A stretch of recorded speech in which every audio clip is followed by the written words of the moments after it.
এটাও খুবই সকলের জনমনের প্রশ্ন এবং আমার ম্যাক্সিমাম কমেন্ট আসে এটা নিয়ে। সেটা হচ্ছে ভারতের সাথে আমাদের আসলে সম্পর্কের বিন্যাসটা কেমন হবে, প্রতিবেশী রাষ্ট্র আর বন্ধু রাষ্ট্র কাকে বলে। বিভিন্ন সময় আমরা ৭১ পরবর্তী সময়ে আমরা সব সময় দেখেছি একজন রাজাকারের টুপি থাকবে, দাড়ি থাকবে, তাই না?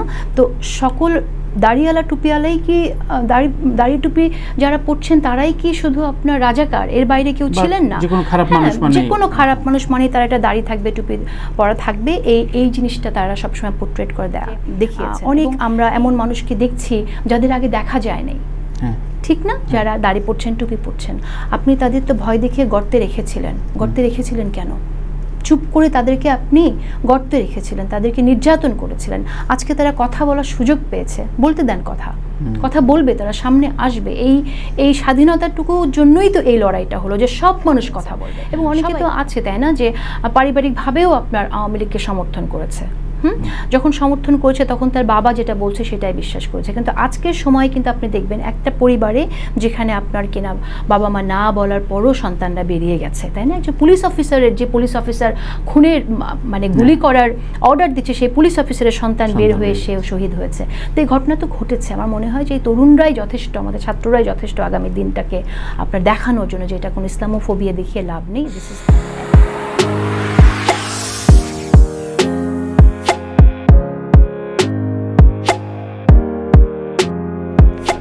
এক ধরনের ভ্রান্তি আছে, সেই সরকার নেই সুতরাং আবার একটা আগ্রাসন হবে কিনা, ধর্মীয় একটা কোন্দল তৈরি হবে কিনা, এসব বিষয়ে আবার পাবলিক ডোমেনে অনেকে কথা বলতে চায় না, সেন্সিটিভ শব্দে আবার ভয়ে থাকে। আপনার কি বিশ্বাস, কি ধারণা? এটা অনেকেরই প্রশ্ন যে আধুনিক যে বাংলাদেশের স্বপ্ন দেখছি সেটা সামনে যেই রাজনৈতিক দলই আসুক সেইটা বাংলাদেশিরা পাবে কিনা। একটা বিষয় এখানে বলি আপনাকে, প্রথম যে কথা সেটা হচ্ছে যে আওয়ামী লীগ যে সেকুলারিজমের কথাটা বলে, আওয়ামী লীগের মূল রাজনীতির যে আপনার ক্যাম্পেইনের একটাই তো হচ্ছে আপনার সেকুলারিজম, তাই না? সো এই সেকুলারিজমের কথা বলে, সেকুলারিজম মানেটা কি? রাষ্ট্র ধর্মের ক্ষেত্রে আপনার রাষ্ট্র এবং মানুষের যার যার ধর্ম সে পালন করবে, রাষ্ট্র সেখানে কেয়ার করবে না। কিন্তু আমরা কি দেখলাম? আমরা দেখলাম স্টেট মেশিনারিজ ব্যবহার করেই তো মানুষের ধর্ম সম্পর্কে ভীতি সৃষ্টি করা হলো, তাই না?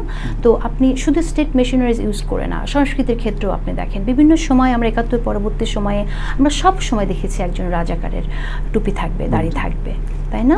তো সকল দাড়িওয়ালা টুপিওয়ালাই কি দাড়ি টুপি যারা পড়ছেন তারাই কি শুধু আপনার রাজাকার, এর বাইরে কেউ ছিলেন না? যে কোনো খারাপ মানুষ মানে তারা একটা দাড়ি থাকবে, টুপি পরা থাকবে, এই জিনিসটা তারা সবসময় পোর্ট্রেট করে দেখিয়েছেন। এবং এই বিগত ১৫ বছরও আমরা দেখলাম যে আপনার কেউ কোনো বিরোধী মত রাখলেই তাকে বলা হতো, সে একসময় বলতো জামাত, তারপর বলা শুরু করলো হেফাজত, হ্যাঁ, জামাত শিবির হেফাজত তারা করে। তো এই যে একটা, এবং আপনার বিচার বিভাগকে ব্যবহার করেও তাদের বিরুদ্ধে যে ধরনের আপনার একপেশে বিচার আমরা দেখলাম করতে তথাকথিত বিচারকদের, তাই না, যারা আজকে অনেক প্রশ্নবিদ্ধ হচ্ছেন। তো এটা তো আপনার ঠিক না। তো এটার মধ্যে দিয়ে যেটা হয়েছে আসলে আমাদের এখানে একটা আওয়ামী সেকুলারিজম দাঁড়িয়ে গেছে। এই আওয়ামী সেকুলারিজমটা কি করছে? এটা প্রচণ্ড রকমভাবে তারা একটা ইসলামোফোবিয়ার মধ্যে ভুগছে আমি মনে করি। হ্যাঁ, সো এটা একটা জিনিস। আর পাশাপাশি এটা কি ট্রু না, এটা কি সত্যি না আপনি যেটা বলছেন যে অনেক আমরা এমন মানুষকে দেখছি যাদের আগে দেখা যায় নাই, ঠিক না? যারা দাড়ি পড়ছেন, টুপি পড়ছেন, আপনি তাদের তো ভয় দেখিয়ে গর্তে রেখেছিলেন কেন? চুপ করে তাদেরকে আপনি গর্তে রেখেছিলেন, তাদেরকে নির্যাতন করেছিলেন।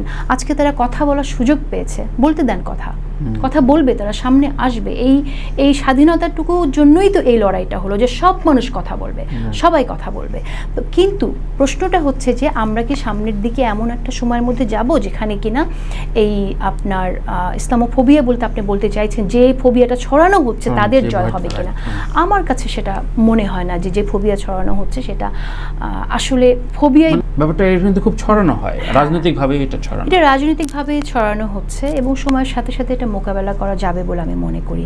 এটা একটু ওই যে সাংস্কৃতিক ক্যাম্পেইন দীর্ঘদিন ১৫ বছর ধরে করেছে, তো অনেকে যেটা হয়েছে যে তারা ইতিমধ্যে বিশ্বাস করছেন। তো কিছু মানুষ আছে যারা আসলে বিভিন্ন সময়ে তাদের কনশাস না থাকার কারণে এই কথাগুলো বিশ্বাস করেছেন, তাদের ক্যাম্পেইনটা বিশ্বাস করেছেন। এবং অনেকে তো আছে, তাই না, যে পারিবারিকভাবেও আপনার আওয়ামী লীগকে সমর্থন করেছে। যখন সমর্থন করেছে তখন তার বাবা যেটা বলছে সেটাই বিশ্বাস করেছে। কিন্তু আজকের সময় কিন্তু আপনি দেখবেন একটা পরিবারে যেখানে আপনার কিনা বাবা মা না বলার পরও সন্তানরা বেরিয়ে গেছে, তাই না? একজন পুলিশ অফিসারের, যে পুলিশ অফিসার খুনের মানে গুলি করার অর্ডার দিচ্ছে, সেই পুলিশ অফিসারের সন্তান বের হয়ে সেও শহীদ হয়েছে। তো এই ঘটনা তো ঘটেছে। আমার মনে হয় যে এই তরুণরাই যথেষ্ট, আমাদের ছাত্ররাই যথেষ্ট আগামী দিনটাকে আপনার দেখানোর জন্য যে এটা কোনো ইসলামোফোবিয়া দেখিয়ে লাভ নেই, দিস ইজ অ্যাকচুয়ালি ফোবিয়া। এবং এই বাংলাদেশে বাংলাদেশ কখনো আফগানিস্তান হবে না, বাংলাদেশ কখনো সৌদি হবে না, বাংলাদেশ বাংলাদেশই থাকবে। এটাও খুবই সকলের জনমনের প্রশ্ন এবং আমার ম্যাক্সিমাম কমেন্ট আসে এটা নিয়ে। সেটা হচ্ছে ভারতের সাথে আমাদের আসলে সম্পর্কের বিন্যাসটা কেমন হবে, প্রতিবেশী রাষ্ট্র আর বন্ধু রাষ্ট্র কাকে বলে? সো বন্ধু রাষ্ট্র কিনা সেটা তো আমরা এবার দেখলাম।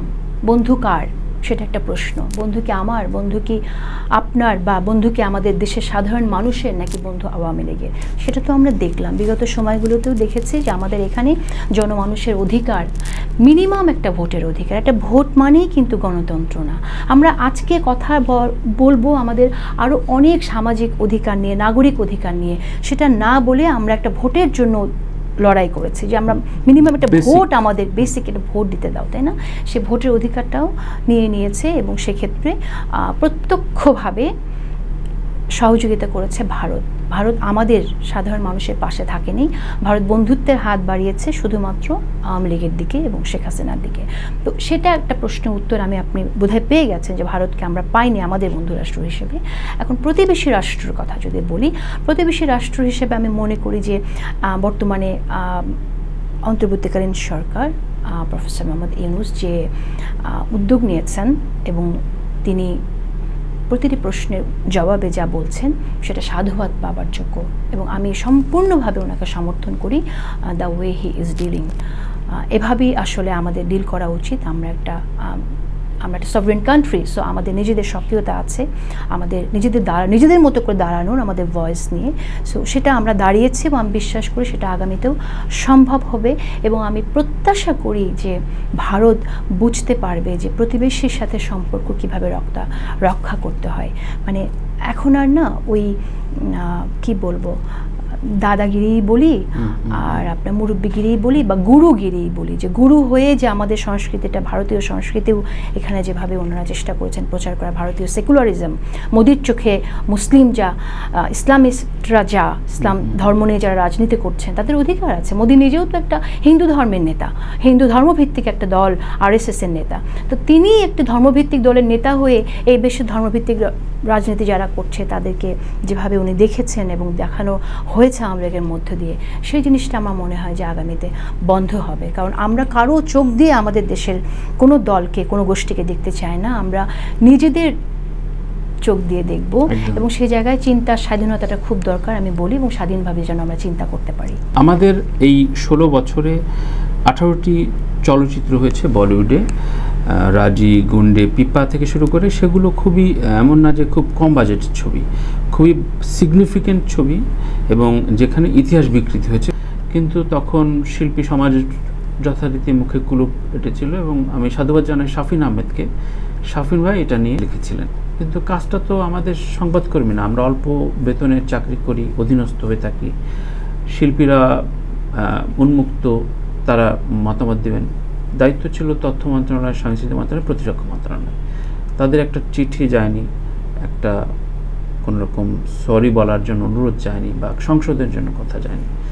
তো এইগুলো তো একটা সাংস্কৃতিক ক্রাইম। আপনি কি বলবেন, এটা কি তারা খুবই পরিকল্পিতভাবেই করছে? তারা সকল আপনার সাম্রাজ্যবাদী শক্তি এই কাজটা অতীতে করে এসছে, যেটা আমি আপনাকে একটু আগে বলছিলাম থিয়ঙ্গের কথাটা বলে, যে এটা আসলে একটা সাংস্কৃতিক ক্রাইম, যেটাকে বলি সাংস্কৃতিক বোমা। এটা তারা তৈরি করার মধ্য দিয়ে আমাদের এই যে সময় যে ইসলামোফোবিয়াটা ক্রিয়েটেড হয়েছে এবং আরও কিছু ভ্রান্ত চিন্তা মানুষের মধ্যে চলে এসেছে, এটা তারা কিন্তু এই ধরনের মুভি বানানোর মধ্য দিয়ে তারা করেছে। নাটক বলেন, চলচ্চিত্র বলেন, এটার মধ্য দিয়েই করেছে এবং এটা অবশ্যই তারা এটা কোনোভাবেই করতে পারে না। এবং আমাদের এখান থেকে তো সাংস্কৃতিক মন্ত্রণালয় প্রতিবাদ অবশ্যই জানানো উচিত ছিল। প্রতিবাদ জানানো দূরের কথা, সেটা আপনি প্রত্যাশা করাটাও আমাদের উচিত না, কারণ আমরা দেখেছি যে ফ্যাসিস্ট সরকার কিভাবে আওয়ামী লীগ মোদির সহযোগিতায় ক্ষমতায় ছিল। সুতরাং আমি জানতাম যে এটাই হবে এবং তারা গাইডেড দেশে এমনভাবেই পরিচালিত হয়েছে যেভাবে তারা গাইডেড ছিলেন। সো এই ক্ষেত্রে আমি একটা ছোট্ট কথা বলি, আপনার মনে আছে যে শেখ হাসিনা নিজেই বলেছেন, খুবই সবাই জানে যে আমি যা ভারতকে দিয়েছি তা কেউ দিতে পারেনি। তো আমার প্রশ্ন, উনি কে ভারতকে দেওয়ার? বাংলাদেশের উনি কে ভারতকে দেওয়ার? উনি বলেছেন যে আমার বাবা দেশ স্বাধীন করেছে, এই দেশ আমার, এই দেশ স্বাধীন করেছে এই দেশের কৃষক, শ্রমিক, সাধারণ মানুষ। শেখ মুজিবুর রহমান কোনো সম্মুখ সমরের যোদ্ধা ছিলেন না। আপনার 52 ভাষা আন্দোলন থেকে শুরু করে আপনার মুক্তিযুদ্ধের ব্যাপারটা বুঝতে হবে। যেমন এই 24-এর গণ অভ্যুত্থান শুধু 24-এর কোটা আন্দোলনকে নিয়ে হয়নি, এটার সাথে আরও অনেক কিছু সম্পৃক্ত। এর সাথে আছে আপনার বিডিআর হত্যা, এর সাথে আছে সড়ক আন্দোলন, নিরাপদ সড়ক আন্দোলন, এর সাথে আরও অনেক আন্দোলন আছে, হেফাজত আছে। সব কিছু মিলিয়েই কিন্তু শেষ পর্যন্ত এই বিপ্লবের মালাটা গাঁথা হলো, তাই না? 71-ও কিন্তু শুধুমাত্র 71 হঠাৎ করে হয়ে ওঠেনি, এর আগে অনেকগুলো রাজনৈতিক প্রতিবাদ থেকে শুরু করে, আন্দোলন থেকে শুরু করে, তাই না, বিপ্লব থেকে শুরু করে আলটিমেটলি আমরা 71-এর মুক্তিযুদ্ধে পর্যন্ত পৌঁছালাম। সেখানে আমরা কিন্তু ভাসানীর নাম থেকে শুরু করে আমাদের আরও যারা নেতা আছেন তাদের নাম আমরা কখনোই আওয়ামী লীগের মুখ থেকে শুনিনি, শুধুমাত্র শেখ মুজিবের নামই শুনেছে। শেখ মুজিবকে তারা বানিয়ে দিয়েছেন একরকম নবী। সো ওনারা এখন ইসলামোফোবিয়া দেখছেন, যেখানে তো আওয়ামী লীগও তো একটা ধর্ম বানিয়ে ফেলেছেন ওনারা। ওনাদের নবী ছিলেন শেখ মুজিবুর রহমান, ঠিক না? এবং সেই নবী যা চিন্তা করতেন সেই ধর্ম অনুযায়ী দেশটাকে তারা শাসন করেছেন। কীরকম আমি ছোট করে বলি, অনেকে বলেন যে শেখ হাসিনা যা করেছেন সেটা আসলে ঠিক করেননি, শেখ মুজিবুর রহমান যা করেছেন মানে শেখ মুজিবুর রহমান থেকে অনেক সরে গেছে এখনকার আওয়ামী লীগ। আমি বলি একদম ভুল কথা, কারণ শেখ মুজিবুর রহমান যা করেছেন তার যে আদর্শ, ওনারা শেখ মুজিবুর রহমানকে নবী বানিয়ে তাই ফলো করেছেন। হ্যাঁ, কারণ শেখ মুজিবুর রহমানই তো বাকশাল কায়েম করেছিল, তিনি নাম দিয়েছিলেন। উনি একটা সংসদীয় গণতন্ত্র থেকে প্রেসিডেন্সিয়াল ইয়েতে চলে গেলেন, ফর্মে চলে গেলেন। এটা তো একটা গণতন্ত্রের জন্য আমাদের দেশের মানুষ প্রাণ দিয়েছিল। এদেশের মানুষ, কত মানুষ মারা গেছে গণতন্ত্রের জন্য। আপনি প্রথমে তো এসেই মুক্তিযোদ্ধার সাথে বেইমানি করেছেন, আর আপনি সেই মুক্তিযোদ্ধাদের নিয়েই খেলছেন, তাদেরকে ভাতা দেওয়ার নাম করে ভুয়া তালিকা করে আপনাদের দলের লোকজনকে আপনারা পয়সা দিয়েছেন তাদের কাছ থেকে রাজনৈতিক ফায়দা নেওয়ার জন্য, তাই না? এবং আমি আবার কথায় ফিরে আসি। সো যেটা বলছিলাম যে ওই একই ধারাবাহিকতায় কিন্তু শেখ হাসিনাও ছিলেন, এক দল এক শাসন।